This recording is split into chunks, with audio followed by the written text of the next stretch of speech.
surprising, di ba? Ako, marunong ako mag-bake ng tinapay. Kayo, marunong ba kayo? Hindi. Kaya nga, tuturuan ko kayo. Tara, let's go! Ay, teka.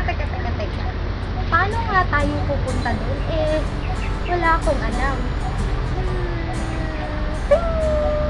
Alam ko na! Excited ba kayo?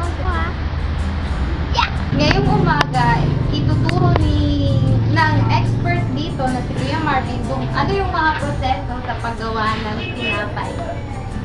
Yung una is, Sugar brown. yung sugar brown. Saka naluan ng white. Ihalo yung sugar brown tsaka white White. sugar. Bali 1 kilo.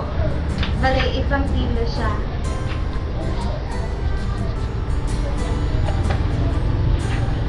Next. Asin. So, Salt.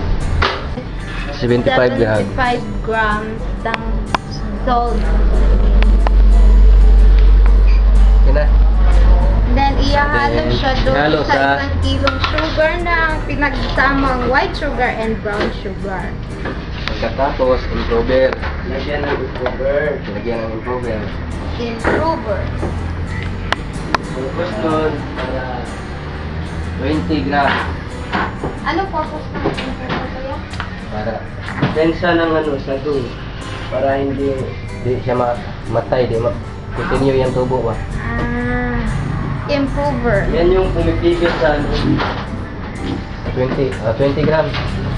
Bali, 20 grams ng improver. Yung improver pala, yun yung sangkap na nagpapatubo sa isang tinapay.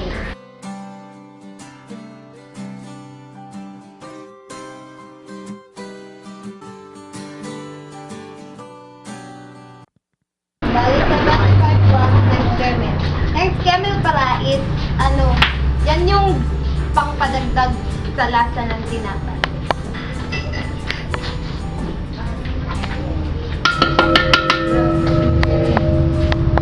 Margarine. Sa salad. 40-40. Margarine.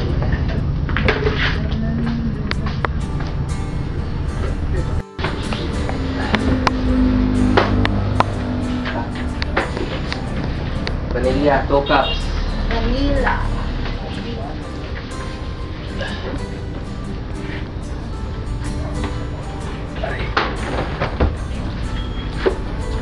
Cups ng vanilla. Totally flavor siya ng tinapay, kuya. Yan yung nagpapaamoy. Nagpapaamoy. Sa Water. Water po yung hinahalo niya dyan.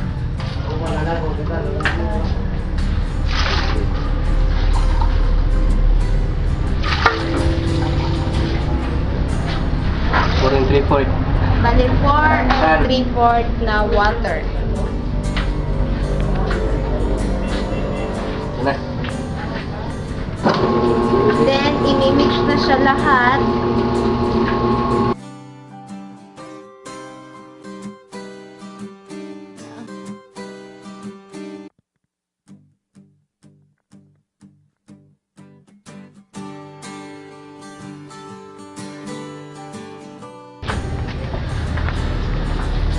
Pagkatapos, lagyan siya ng third class na 1 kilo. 1 kilo. Then, first class po. 4 na kilong first class na flour. Ang init! My God! Okay.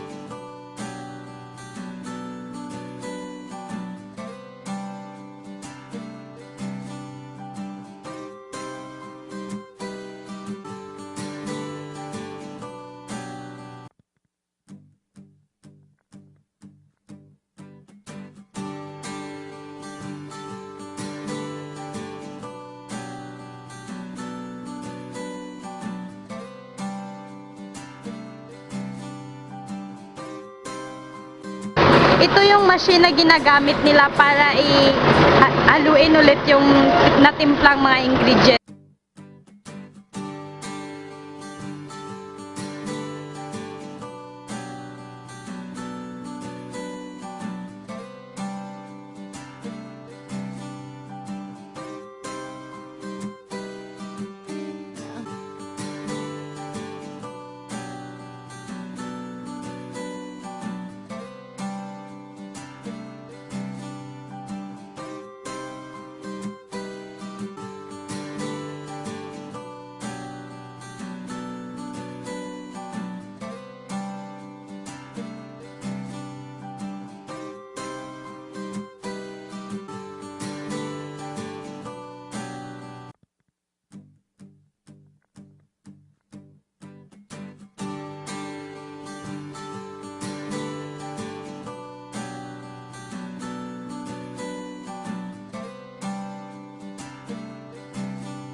Ayun. Pagkatapos, dito yung place kung saan pinapatubo siya para lumaki na yung mga ganito kalaking tinapay.